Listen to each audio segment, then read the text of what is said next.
Hi, my name is Tim Stone, and you're listening to the Us People podcast with Savia Rocks.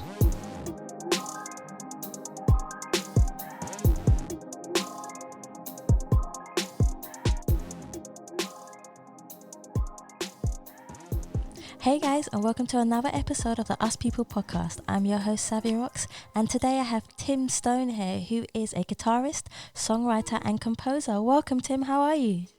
I'm very well, thank you. Good to be here. Yeah, it definitely is. We had a little glitch in the beginning, but it worked out in the end. It's okay. It worked. It worked out in the end. Perfect. So tell me a little bit about how you got into the music business. Why did you choose music?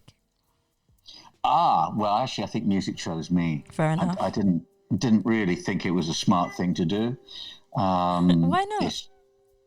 Well, I know, just my background, I guess. Nothing that my family could relate to or blah, blah, blah. And in the end, all my mates were saying, well, obviously you're going to be a pro, aren't you? And I was going, I don't know. It's like... and then it was obvious there was nothing else to do. It was one particular night that really said, okay, well, there's nothing's ever going to beat that. So what happened? Is it something like spiritual? Is it something that just occurred? Yeah, it is something quite spiritual. This is a whole other story, but I just spent a day in a Moroccan jail. Oh, okay. Hey. All right. That's a story and a half. Yeah. And when I got out of there, I was just traveling around with a guitar, That's fair enough. And I wound up on a beach entertaining about 20 people, and we all just went on this journey. I was just looking at myself playing. I couldn't do anything wrong, I couldn't. And it was like, whoa, it was a spiritual experience for me. And I think after that, I had, that was a sort of, an early piece of luck, like what it's like to fully immerse into the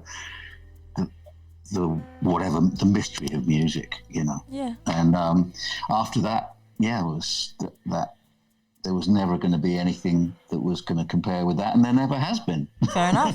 I'm very happy to have had a life in music. I was going to ask you that. So tell us a little bit about your journey. So how many years have you been doing music consistent, and how does it feel to be one of the people who in the world who has been able to find a passion that they love to do and be able to make a living from it, basically?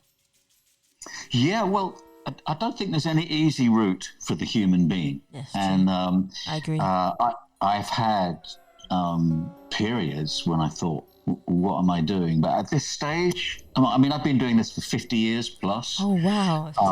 And you would say probably a bit more than 40. So you've got so much knowledge to give me. That's why I'm so excited to interview you, because you will have an abundance of knowledge and wisdom to pass on to me. Yeah, it's a funny thing though. You get to this sort of age and you think, wow, have I got any wisdom? Of course you do. Clearly I do. But you also get to the point where you think, the older you get, and especially with music. Yeah. I think I'm going through a real opening phase again. Yeah. And all I can see is, well, there's so much to learn. There's so much more that I don't know that I do know, and that's a good thing. No, it is. That's actually a good thing. No, it's a beautiful thing. Yeah. So, long trajectory, but I kind of left London a few years ago and put music down for a couple of years. And now I'm picking it up again. And would you believe I'd done my first couple of gigs just before lockdown, and just to get back in the saddle. Yeah. But now I'm doing lots of work on my sounds and repertoire, basically. And I say, the question, what does it feel like? I feel blessed and very fortunate to have got through life tickling bits of metal on a plank of wood, I love the way you describe it. When I look at what some people do, and what some people have or don't have, and the fact that you know, in this lockdown period, I live in a nice place. Yeah. I'm okay for money. I have really great gear, you know, that I've collected over many, you know, I'm buying new toys at the moment. All the time, yeah. Yeah, you know, and I walk up this little town and I sort of see the homeless people, you know, and I talk to them sometimes, and I think, you've got to be grateful, mate. No, you know? do. You definitely do. So where was you brought up, and how did that influence you to make your decision to want to go into music? Well, I was brought up in London, and I started. This was in the late '60s. The folk scene in London was very. It was like there was an explosion of acoustic music of a certain type. Yeah. You know, people like Bert Jansch, John Renbourn, and more particularly Davy Graham, who was the father of that whole scene. So it wasn't actually folk music; it was interesting acoustic music, and it still had a root in blues, although it had this kind of Tudor English overlay to the blues. Because I see, as a guitar player, I really think the source of it is blues. You know, the source of it comes out of Africa. The pain of those guys on the plantation, and that has had the most profound influence on music. And hip hop comes from there, and jazz comes from there, and lots of pop. Well, pop wouldn't be pop without those guys, you know. That's true. So it was the folk scene really, and it was a friend of my sister's. I was sort of doing all these little noodly things in my bedroom. Yeah. And there were a lot of strummers in the folk scene. He said, "You got to come and play." So I did. I started into that world and got into a bit of performing.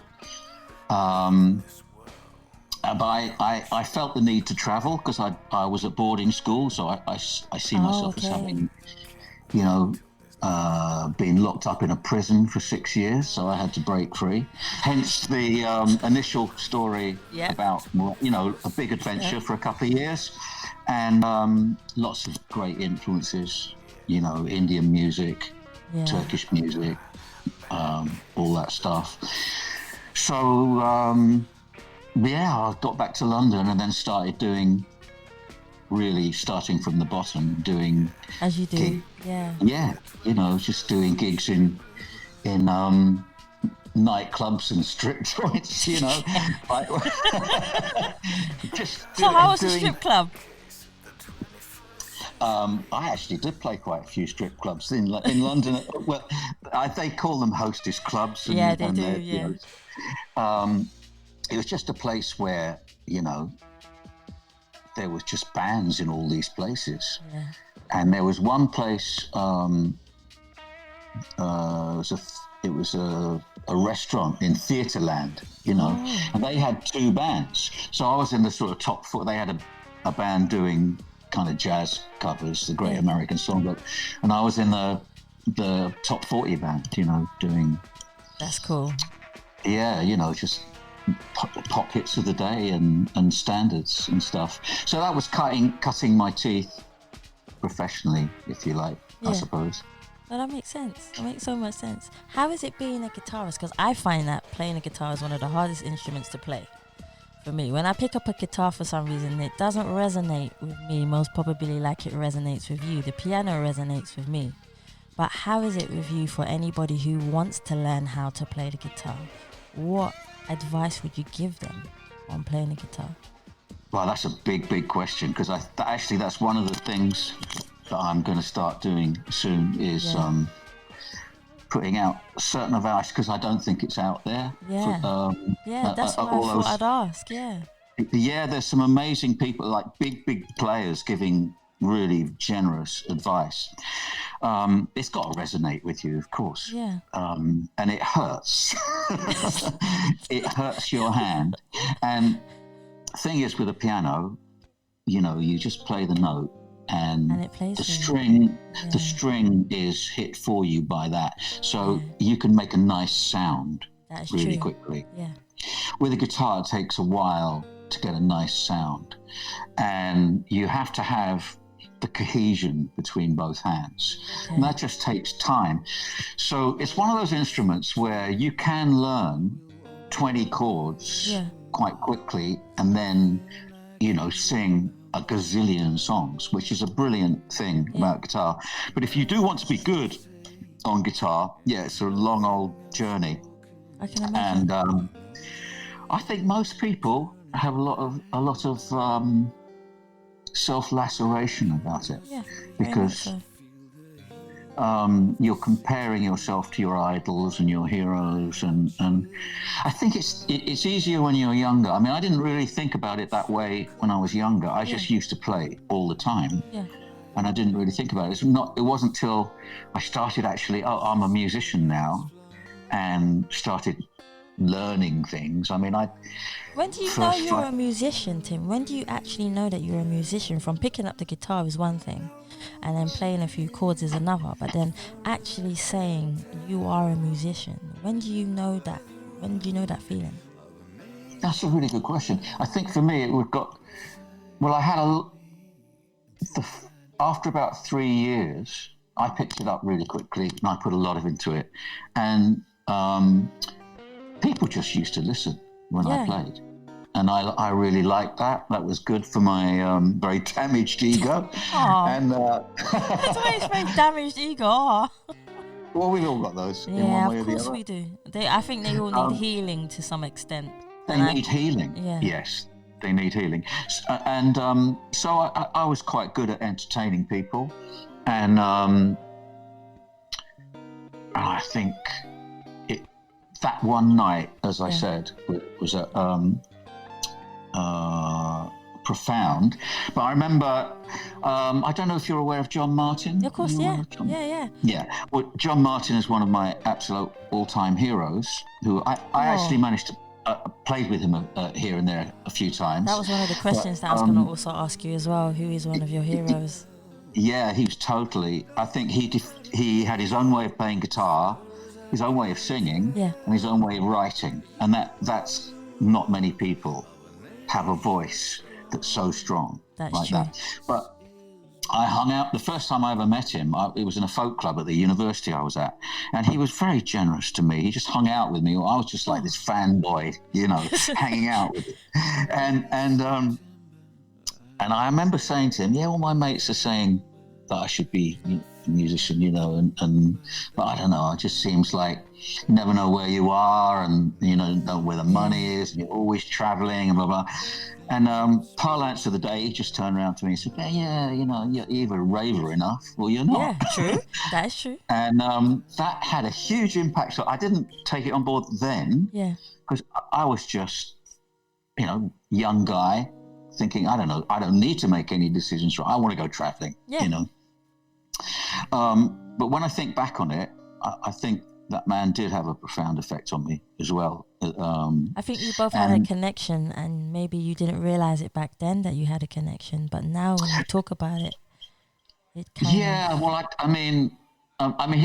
Well, I know him more than he knows me, because he's John Martyn, and he always used to, a few times I played with him, it was great to be with him, but he would always say hello to me, but I'm not on his radar like he's on mine, obviously. Fair enough.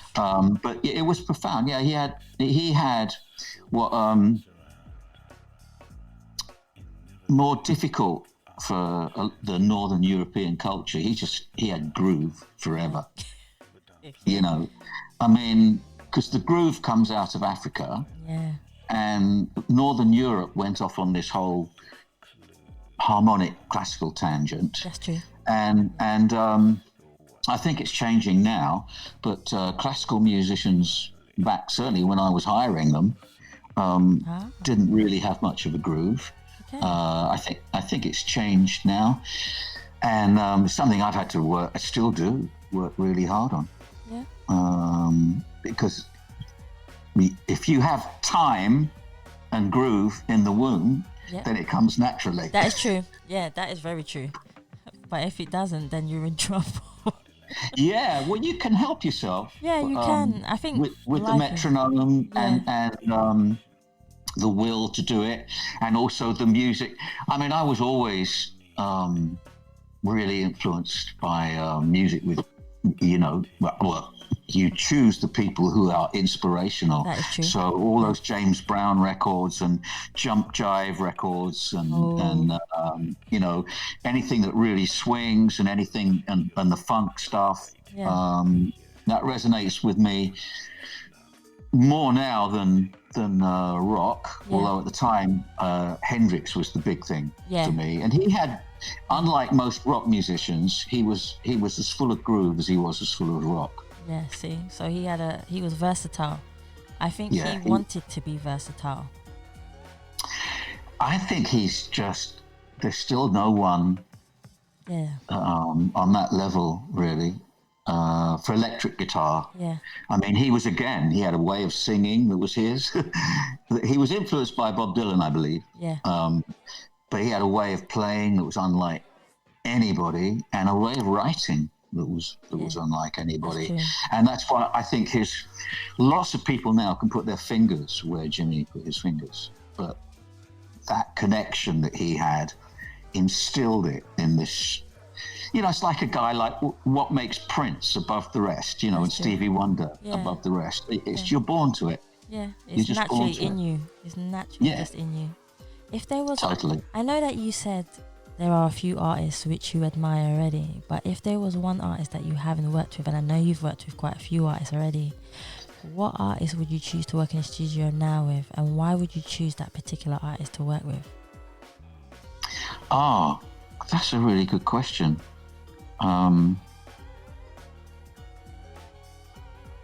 if Joni Mitchell was still singing, I'd choose her. Give her a call.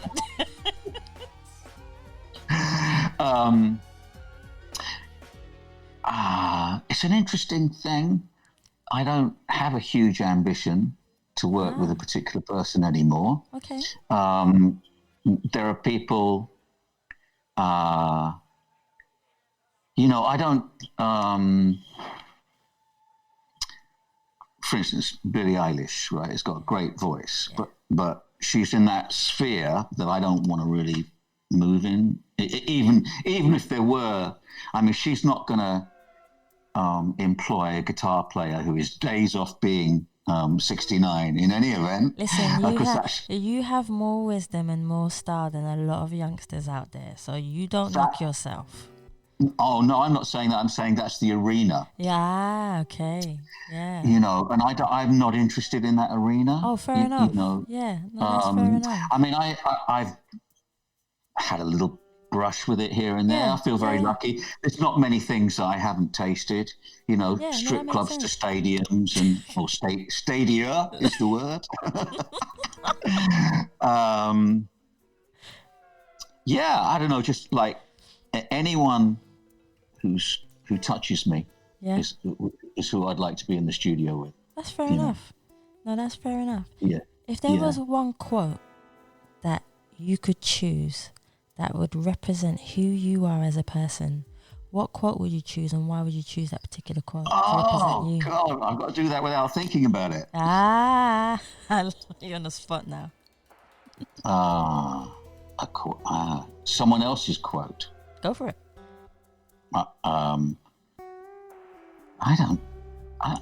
Can you come back to me on that? Okay. I mean, what something that you think represents who I am? Yeah, as a person, just generally as a person, something that represents you as a person. So if I was to turn around and say, "Hey, Tim, give me something that represents you as a person," a quote that could inspire. I don't know about a quote, but I tell you. Or a saying, even if it's a saying. Yeah, one of the things that I think has stood me in good stead. Is that I have a sort of nature a little bit like a terrier. I'm not going to stop. Okay. I might get stalled. As we all do. As we naturally all do. As we all do. But here I am. And, you know, in past centuries, I'd be probably right on the way out. I think I'm just really coming to a new flowering. Yeah. And that's really because of, you know, I've been through a lot of stuff, and I don't have that thing that you have as a younger musician where you're as good as the last gig if you're a pro. No, I understand that. Yeah, I think it's a different thing. Yeah, and I think when I first started out, I had a bunch of songs that people liked, but I didn't have that extra. I didn't really have the confidence to be an artist. Okay. So I didn't start making my records till I was mid to late 40s. Okay. And I'd had several careers inside music by that point, you know, and then finally I thought, wow, I'm actually in an arena that I wanted to be in the camp of people who inspire other people, like John Martyn or John Renbourn or Jimi Hendrix. I'm not comparing myself to other people. I wanted to touch someone so that they went, oh, that's so cool. Not like, oh, that guy's a good craftsman. And there's nothing wrong with that. I mean, I have immense respect for the skill. I mean, I've been a studio musician as well. You've got to have so many skills to do. And I've been a jobbing writer. I've had to write to order, and I'm not ashamed of anything that I've done as a professional. But making my first record was like, I mean. So, and I don't think, lots of people don't do that late in life. So that's why I think I had that, never really let go of that dream. And then, so here I am, not quite knowing where the world is with music, as none of us do right now. Yeah. And thinking, I don't care. I still have a lot to offer. And I think gigs are probably out of the question, especially on a small level for a while. Yeah. So I'll get back to videoing, Okay. So you also do videoing as well? So is that part of something that you do? Or? Well, it has something. It's not. There's a whole world of YouTubers and influencers, right? And people who make a career off YouTube and Instagram. And some of them have got themselves big careers and lots of money. Very crowded market, and it is. Very much so. I'm not looking to do it for any other reason other than it's very good to have a record of your journey. That's what albums should be. That's what I was going through. Yeah. And here it is now. So for me, I've had this break, and now I'm picking it up. And I've had moments where I thought, wow, I've never been able to play like that. So rather than making a record, which is an enormous amount of effort for very little reward other than the spiritual reward at this point, I think you can go on Instagram, just something that you're loving, and put a minute of it up. You were stranded on a desert island and you had all the food and water in the world. What one album would you bring with you to listen to? Oh, well, that would be, I'd have to sort of toss up Sign of the Times, Are You Experienced? Probably one of those two. Fair enough. Oh, that's fair enough. I remember we were talking about, being a musician, but what musicians would you say that you think you're similar to? But also, what makes you different from other musicians as well? Well, there are some very generous people who think that they can recognize my playing. I've seen on your website, yeah, definitely.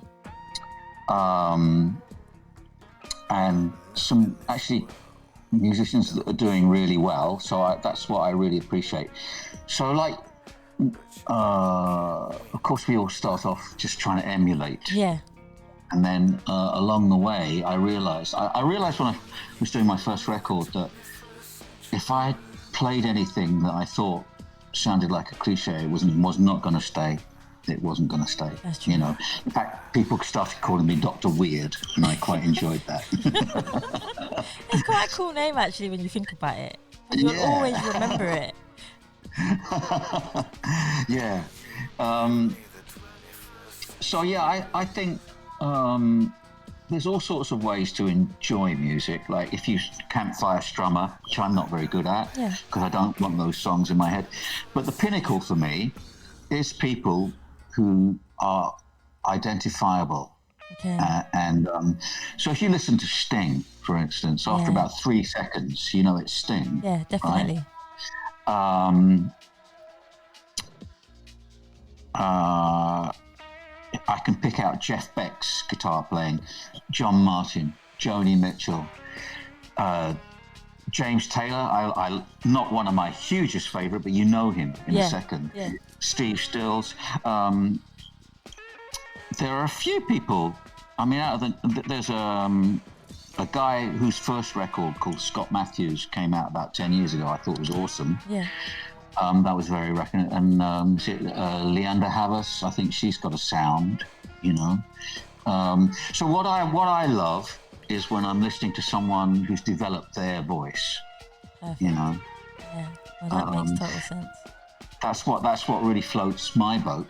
So tribute bands are anathema to me. Yeah. I won't go to a tribute band concert, you know, and I don't knock the skill of those guys, but it's like the opposite of what I'm trying to do. Yeah. No, that makes sense. But I mean, if you want to make some money, then the best way. I mean, really, one of my best friends he's really great, what I call guitar entertainer. Yeah. And he shows up, gets a great sound on the guitar, can churn out, you know, American Pie and all those songs that drunk people in a bar. Like, if I never had to play that song, I would be extremely happy. I mean, there's so many songs that I dislike intensely that you need to play if you want to be successful in those kind of worlds. Yeah. And much as I love, lots of bands, I wouldn't want to go in and try and be Keith Richards in a Stones tribute band. You know, I just think that's not for me. But for the people that enjoy doing that and can make money, I think go for it. I'm not being super judgmental. Some people judge me for not wanting to do that, and describe your sound, Tim. Describe how you think your sound sounds like. Describe it in a way, in your own words. In my own way, okay. Well, John Martyn's got an influence in there. Jeff Beck's got an influence in there. Okay. That's the awesome thing about music is that you can't really describe it. I like that answer. You know. And you can't really tell anyone what they like. Music just hits you and you resonate with it. Yep. So for instance, I always loved Indian music, and I wound up playing sitar a little bit, and I like all those scales. Now other people just think it sounds like a cat in pain, and you know, clearly lots of people love Ed Sheeran. You know, and to me, it just sounds like a boy band song with a looper. And I think he's amazing at it, but it just doesn't really resonate with me. Yeah. And there's no right. There's no right. And I think he seems like a really nice fella, and he's one of the most successful entertainment exports of the music industry in our country. You have to have enormous respect for the man, and clearly incredibly talented. Just doesn't really resonate with me, and that's fine, you know. And I'm pretty sure from what I've heard about it, if we were having this conversation, you go, yeah, that's cool, mate. You know. Most probably. You know, I mean, I don't really mind who likes my music or doesn't like my music at this point. There's been enough people who go, I can tell that it's you, you know. And I'm, you know, I like to think that's true. Of course it is. You know, I think you know deep down inside whether something's true or not. Yeah. I think deep down inside you know. Yeah. I mean, I don't know if you've ever heard of a guitar player called Alan Holdsworth. I think I have, yeah. Yeah, he was sort of like a fusion jazz player. I love jazz. He could riff like as deep and dark and dirty as anyone you like. And he had this glissando style of playing gazillion notes a minute, but still being majestic with it. Now, it's very thick music, and personally,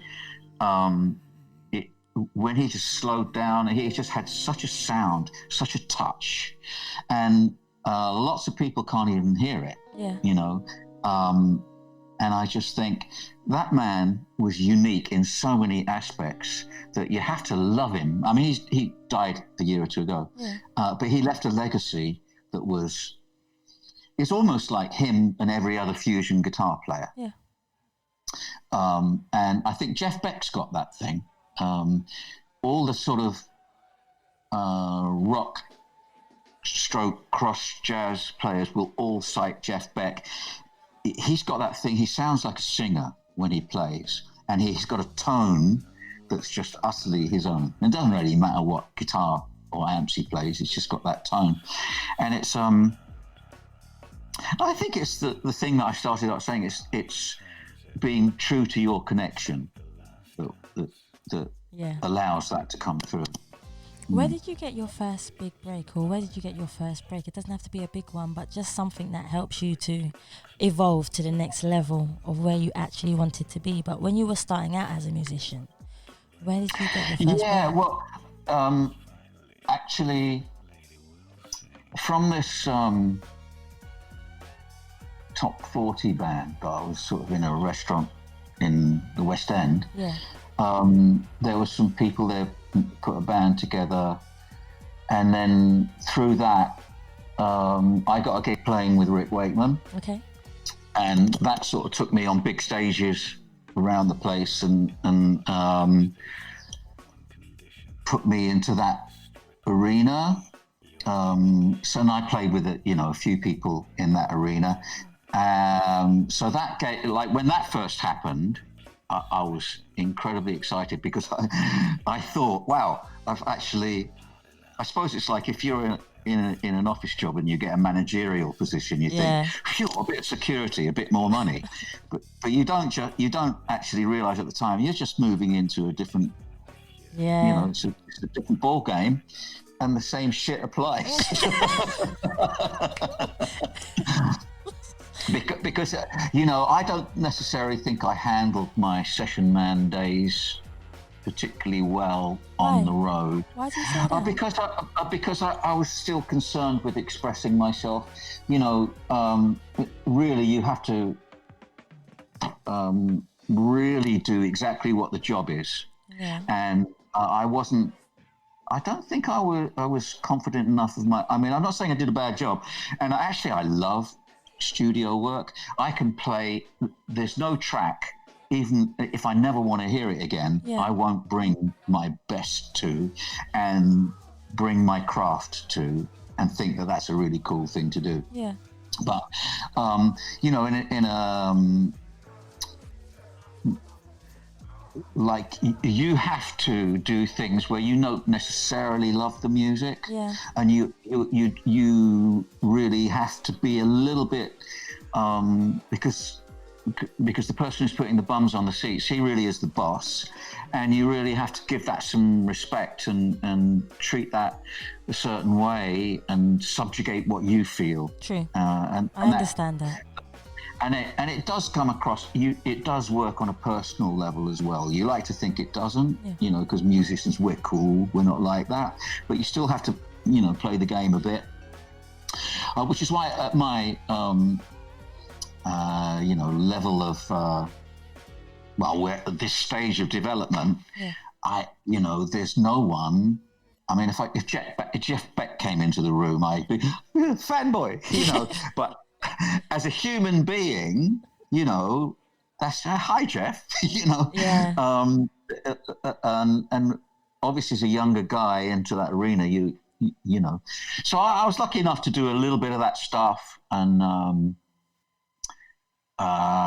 sometimes some of those gigs paid a lot of money, which was great, and fantastic to get your gear carted around. Yeah, I mean, that's honestly, cool. to swat on stage and have someone, you don't even pick your guitar up, they put it round you, and to have experienced that, I'm a lucky man. Yeah, right, no, that's understandable. That's fair.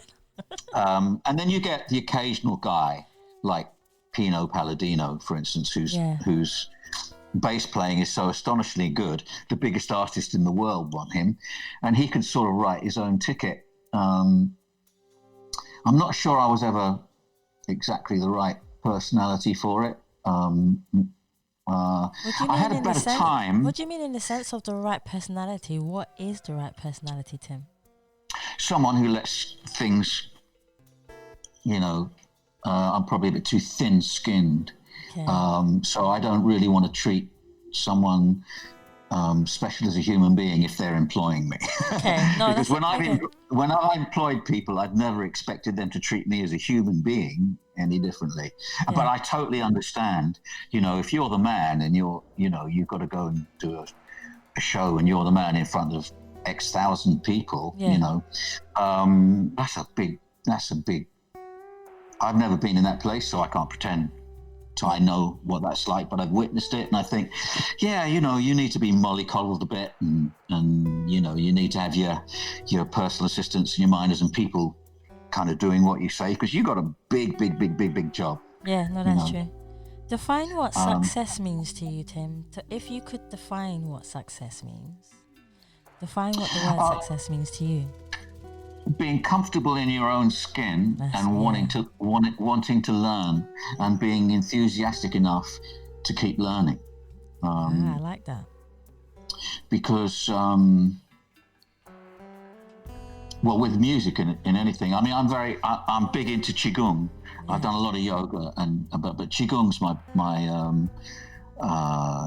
I'm really into it these days, and that's one of the reasons why I want to start doing a few videos with people to help them with guitar. Yeah. Because I think nervous tension is something that we're most people have, and anxiety as well. Don't even know it. Yeah. And it is the enemy of groove. Was there ever a time, Tim, where you said to yourself that you wanted to give up on what you was doing because of lack of funds, or you wasn't getting enough support from the people around you, or you felt like you didn't have the confidence that you felt you deserved to have inside you? Loads of times. What did you do to get out of it? What did you actually do to build yourself back up as a person? Well, I would say back before I started making records, I'd stick it out, and then something would happen, and I'd get a call, and I'd go and do something, and then, you play on a record or something, and someone really loves it, and you feel good about yourself again. Yeah. It became more difficult when I started making my own records, because, of course, the phone stops going, because so for me, there was a couple of times I had a mate say, come on, you need to make another record. Yeah. And so getting involved that's a big body of work. Yeah, definitely. That takes time. So then if you get involved in something, then the demons tend to subside, and then also you get excited because you're actually doing it. And really, I think at about the time I started making records, just that's sort of a few years into that is when no one was really buying records anymore. Yeah. So you do it because you want to do it. Yeah. And I think I lost a record deal, as most people do. And after that, I experienced a first depression, in my late 40s. Yeah. And at that point, I want to give up on everything. And I know it's a very common thing, but it's also a very commonly misunderstood thing by people who have been there, because everyone gets depressed, but not everyone has a depression, and they're very, very different things. Okay. So, and I went there a few times, and during that I couldn't even pick up a guitar because I just hated everything that I did. Yeah. But then I would come through, and then the music would come and be my friend again. Oh. And because those times when you pick up the guitar and you go, ooh, that's nice. I mean, ooh, cool. I mean, that's what you're in it for, really. Yeah. But you can't have that all the time. No, that's true. That's a fair point. But how did you come out of it, in a sense? Was it that point when you picked up the guitar and you was like that, came back into you, and then from there on you were like back on track, or was it a thing that took some time? It's a very circuitous route. I mean, I made when I lost the record deal, that's when I went into a depression. And I had the deal on the back of the demos, and so I actually hammered a credit card and bought some equipment and thought, fuck this, I'm going to do it on my own. Okay. Sorry, I shouldn't swear on your podcast. No, you're allowed to. Oh, trust me, everyone swears on this podcast. Oh, really? Yeah. I've been really mild so far. Oh, boy. No, Tim. The whole point of this podcast is for you to be your true, authentic self. I normally do actually swear quite a lot, but then I'll be starting to think to myself, maybe I swear too much. No, apparently they say people who swear are the people who actually tell the truth the most. Yeah, okay. Well, fuck. Hey. Hey. It is what it is. Yeah. I can't remember what we were talking about now. Coming out of your depression. Yeah. Interesting thing. So yeah, I think I went through, over a long period of time, I went there a number of times. Yeah. And you could say really, the last time is when I left London, and I didn't really know what to do anymore at that point. Yeah. I was quite excited to leave London. I went to Australia for 6 months and blah, blah, blah, blah. But one thing and another, personal stories, I really fell off the cliff in a way that I probably hadn't, because before I had my, where I lived and my studio and, my mates in London, and over here I had nothing, and so I was kind of all at sea. So the last for about a year and a half, I came back here where I live now, Stroud, and I was just a write-off, and then I slowly built myself up without music, which is a really good thing to do, because you can see yourself as what you do sometimes. Definitely. Yeah. But you're not. That's not what you are. Underneath that is the more important thing. Yeah. And so you could say it's an ongoing journey, because if you want to be open to yourself, you're not going to be happy clappy all the time. It just doesn't. I mean, the people that I know that say they're always relaxed and they're always cool with themselves, it's just bollocks for people that I know that say that. If they're just they're not really aware of what's going on. Yeah, no, that is true. No, that makes total sense.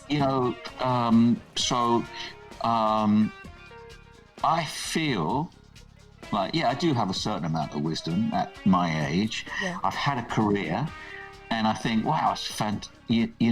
But I don't count any chickens. Look at the world we're living in. Like, how many people are suffering right now? I'm quite lucky. I've got shit that I like to do, and I'm not worried about money. And I live in a beautiful part of the country where I can go off into the woods and the hills, and I can go, whoa. I'm so grateful. If I was still living in Hackney, I think I wouldn't be as happy, right now. Why would you not be happy in London? Is it just because it's London and it's... Well, yeah, I mean, there are stages in people's lives, aren't there? Yeah. And I think I'm really happy to have left London, and happy to have left, like, London represents for me, I'm always striving. Yeah. Right. And I'm striving in a different way. I'm striving, there's days that I hardly play the guitar, but there's no days that I don't do Qigong. That's fair enough.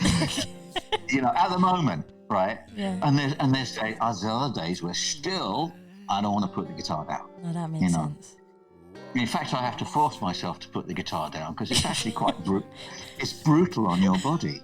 Is it? Yeah.